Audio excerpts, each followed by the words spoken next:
Truth and villains of Animal Farm.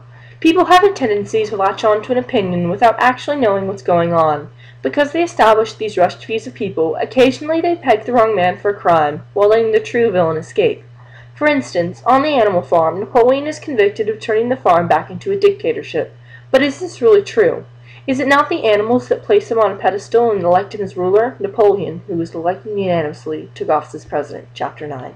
If they truly seek a society where everyone is equal and not one was higher than the rest, they would not summon Napoleon forth as their leader. Indeed, from the start, the freedom that the animals craved was truly a dictatorship under the disguise and name of animalism.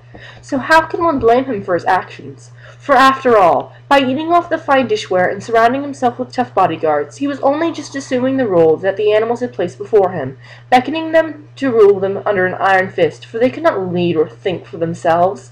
The animals place a role before him, so he merely abides by their wishes. Like any good leader, his first priority is the people. He would not seek to kill them through greed and slavery, just so he could live an easy life. Also, was it truly the leader who made the system collapse, or the citizens? By that point in the book, Napoleon is merely a showpiece, a testimony to what life on the farm is truly like, living in the lap of content and luxury.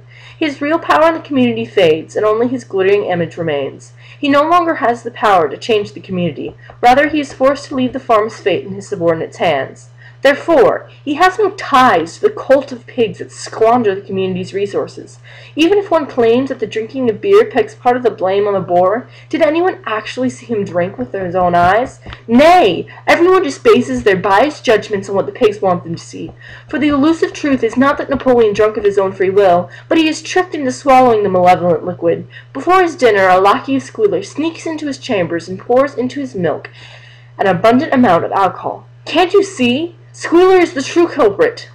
Because of his drunken stupor and the hangover that followed, the great mascot of the community sincerely thinks he's going to pass on. The fear of another assault by Squealer's evil henchman soon drives him to hire one of Squealer's own assistants to taste all of his food. So by killing Napoleon, Squealer must also sacrifice one of his own. Is this not enough proof of his innocence? The actions he commits to protect himself out of the pure fear of being slaughtered by his people reveal the hidden truth. If this doesn't clean him of blame, nothing will. There's also nothing that ties him to the sudden and abrupt changes that unsettle and destroy their community. In truth, the only thing that truly ties him to the pig's destruction of his homeland is Squealer's weak claims that their great Napoleon made changes throughout the farm. These farce claims can hardly be taken seriously. Squealer is the head manipulator of the community, and as he marches the others to their premature demise, would he not wish the blame to fall on the true and caring leader? Would he not want you to loathe the existence and presence of his enemy to blindly support his cause? With his well-placed words and daggers, Squealer ropes the rest of the animals towards the idea of him being a true saint.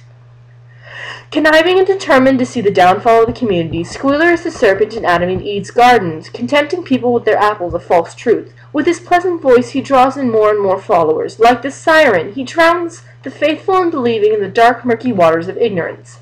As the creatures plunge themselves one after another into the depths below, a sound resembling nails on a chalkboard can be heard in the distance. It's the devil's laugh. It's Squealer's self-satisfied smirk. It's the siren's song. And the more people that drown, the louder the sound gets, driving more and more bodies into the sea. Because we are aware of this problem of deception, is it not our responsibility to our companions to drive them back to the surface? If we are to allow the constant verbal beating directed towards innocent Napoleon, what will happen? If Squealer is allowed to remain free, how will it affect our world?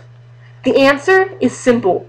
If we allow the weed, Squealer, into our garden, life, he will take control of it and strangle all the flowers, tainting our world forever. So, my fellow comrades, we must raise our axes against the true villain of the Animal Farm, Squealer. Because after all, what appears to be true isn't always the truth. And sometimes the guilty are really innocent.